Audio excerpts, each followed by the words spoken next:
Joburg this week, ActionSA says it wants to bring a confidence motion aimed at removing Jama-ah's Kabelo Gwamanda from power as Joburg mayor.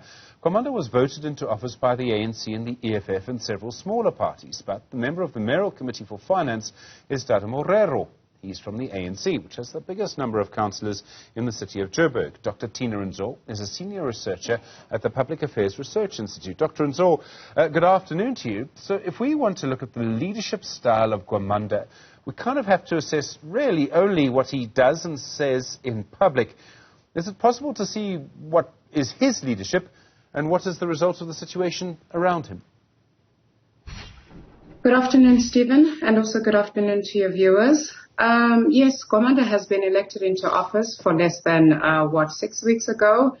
And obviously, you know, his election into office came under a very precarious circumstance because another leader of the Jama-ah political party, which was previously elected, was also removed from office. And qualms around his level of inexperience, his lack of articulation when it comes to the way in which he was supposed to, you know, to provide leadership in the city.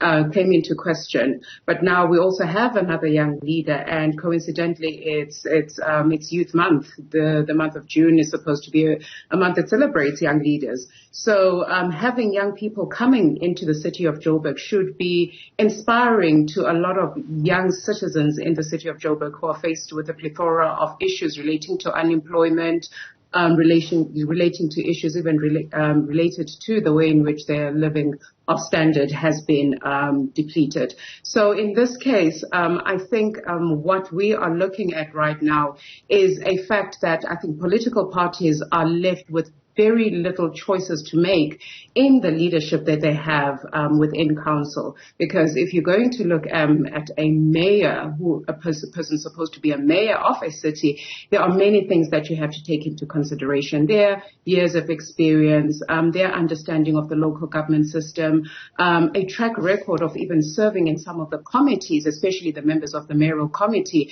in order for us to understand that this person is indeed capable in taking this city forward. So under the circumstances, unfortunately, the people have been put before us. Yes, they are young indeed, but there's a huge responsibility that goes into managing a city that is practically at the brinks of collapsing in the next couple of years. Is there also a problem? I mean, we haven't seen him speak in public very much. To my mind, I think he's done 3, maybe 4 interviews. He gave a State of the City address. He left the debate halfway through because he wasn't feeling very well, and then returned. So if we don't see him in public, if we don't know him, it gives the impression, I suppose, that he's really a puppet of the ANC and the EFF. If he comes out in public more, well, maybe it would dispel that. It would suggest that he's not a puppet. He's his own person. Is this a choice? He needs to make a choice about what he wants to do. Well, I think that's the expectation that comes from the public, Stephen, because as citizens in a city, we are expecting to engage more with the mayor. We're expecting to hear the mayor articulate the urgency of turning around the city. We also want to hear words that actually also articulate the vision of the city, the vision that he also has of the city. And unfortunately, with the kind of little public appearance he has made, we have not really heard him articulate, you know, that vision. And again, when I was listening to his other interview that he had the other day, where he spoke about leadership being part of a collective, he needs to work with the collective of the mayoral committee and also work with other councillors who are coming from coalition partners.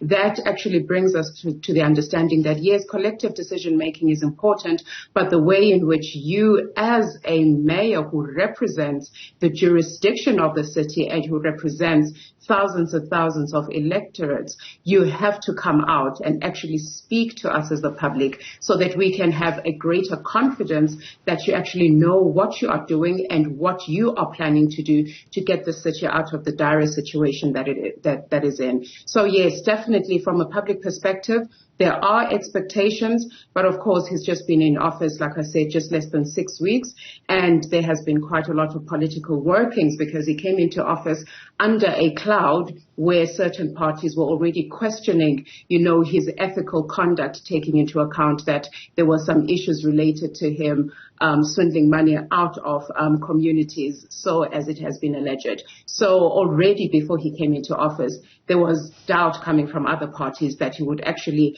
last in office because of these kinds of tensions that are already arisen. Dr. Nzo, as you talk, I'm sort of reminded that in Ekurhuleni, just next to Joburg, of course, you have a situation where a mayor from the African Transformation Movement is in charge, also with the backing of the EFF and the ANC in Ekurhuleni, and also relatively silent. There was a dispute over rubbish trucks. We heard nothing from the mayor there. Is it just a function of the politics? It's really the ANC and the EFF who are running the show. Well, Stephen, we also need to bear in mind that local government is a highly contested space, especially contestation for power and access to resources. And it brings us back to some of the conversations that we're having in the past, saying that there are certain key positions which allow for certain political parties to access power. And therefore, that's why the mayor's office is so highly contested, because an individual who's sitting in that seat coming from a group of political parties who decided to come into partnership and form a coalition, they would be horse trading. There's an expectation that there would be a level of cooperation when it comes to the way in which these different portfolios are given to various political parties. And as we know that the EFF, for example, in the city of Ekurhuleni also have a seat as well. And therefore, they are expecting certain things to go their way, and when certain things are not going their way, then it becomes convenient for them to actually dig out the dirt, most probably, that has been happening in a city, and that can be used as a political trump card, to delegitimize a certain leader that is preoccupying a certain position. So yes, local government is contested. There's a lot of politics, and it's always about power and control, and it leaves us as the citizens destitute, because under these circumstances, where are the political parties when we have to be engaged, when they come together to form an agreement on which individual will be allocated a portfolio or which political party will be allocated a portfolio?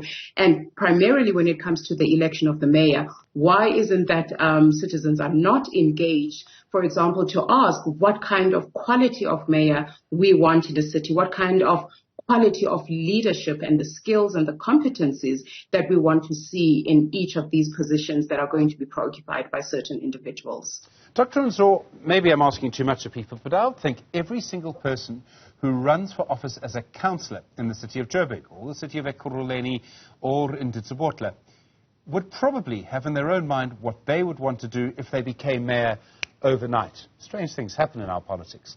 I'm slightly surprised that we haven't seen that actually happen, where someone finds themselves in the position and says, all right, this is what I'm going to do with it.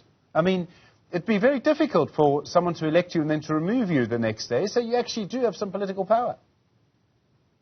Yeah. And I think that's another stranglehold that we have in a partisan system like we have in South Africa, where mayoral candidates are expected to be drawn from a party list, because automatically that actually excludes the public from participating and engaging in such a debate.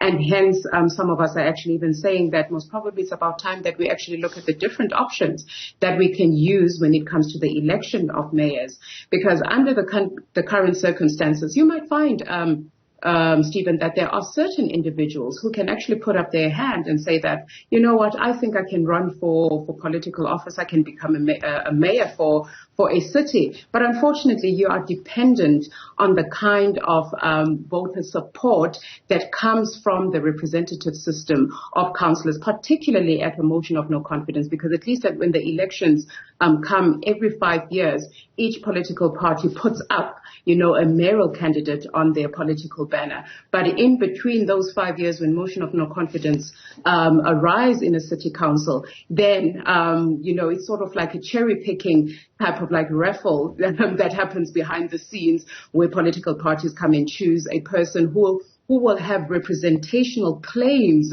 over a very diverse, city that has got a lot of complexities when it comes to its socio-economic issues and also internal institutional performance. So I do necessarily think that we should take the debate about reforming the regulations around the election of mayors, and particularly, when it comes to motion of no confidence, we have to tighten, this always revolving doors of mayors, where a mayor in the city of Joburg can never last anything between 6 to 12 months. This brings instability for a city. It doesn't take us forward, especially under the kind of circumstances that we're faced with. Dr. Thina, thank you, a senior researcher at the Public Affairs Research Institute.